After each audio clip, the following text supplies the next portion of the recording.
नमस्कार प्रणाम। हमके साइड ला दो सबके गोड़ छू के गोड़ लगतनी।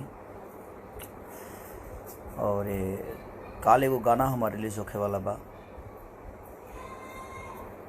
चुमा चाटी के पार्टी। वेब म्यूजिक से होता। हमारा आशा ना विश्वास बा कि वो लोग ओकरा के अपना पावर के साथ ढेर सारा मोहब्बत दे। ऐसे सारेगामा भोजपुरी से भी एगो हमार गाना रिलीज भइल जौना के वो लोग बहुत प्यार देनी। करीब 2 मिलियन के आसपास होखे वाला बाकी शायद हो गई बा। ओकरा बाद खेसारी म्यूजिक वर्ल्ड पर भी जौन रहा गाना वो लोग 9 नंबर ट्रेनिंग तक लेके आनी हो। ओकरा के दिल से आभार प्रकट करत तानी कि नया साल आवे से पहले वो लोग इतना बड़ा प्यार खेसारी के देनी।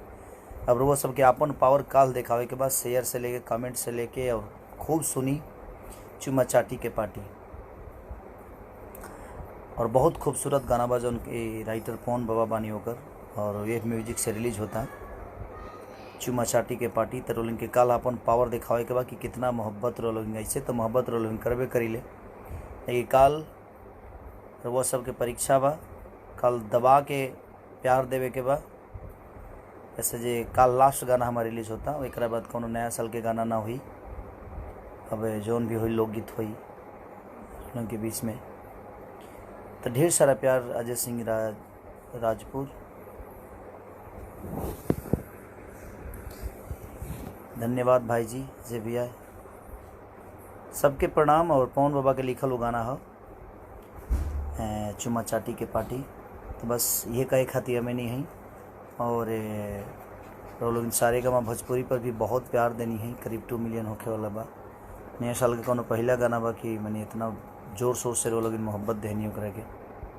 तो दिल से प्रणाम बा और यही मोहब्बत देते रही लो। और नया साल खातिर जितना भी लोग बा, पुराना जौन बीतल तो गड़बड़े बीतल है, लेकिन ईश्वर से प्रार्थना करब कि पूरा देश पर नया साल के एगो नया उमंग लेके आवे और नया साल में हमनी के जीवन खुशहाल कटे, 2020 की तरह ना कटे। जौन बीत गई आई कैसे, जो झर गई फुलाई कैसे। तो ठीक बा, जीवन में दुख सुख लागल रहेला सबका खातिर।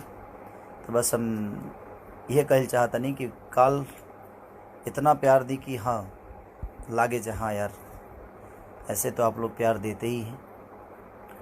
और दिल से प्रणाम सबके जितना लोग हमारे से जुड़ल बा लाइव में, सबके प्रणाम कि रउआ लोग अपन ख्याल रखी। और नया साल के ढेर सारा शुभकामना रउआ सब खातिर कि उनके जीवन में ऐसे ही खुशी आवत रहो। वेब म्यूजिक पर कल रिलीज बा चुमा चाटी के पार्टी। तो देखी सुनिए और ढेर सारा प्यार दी। Love you all. Good night.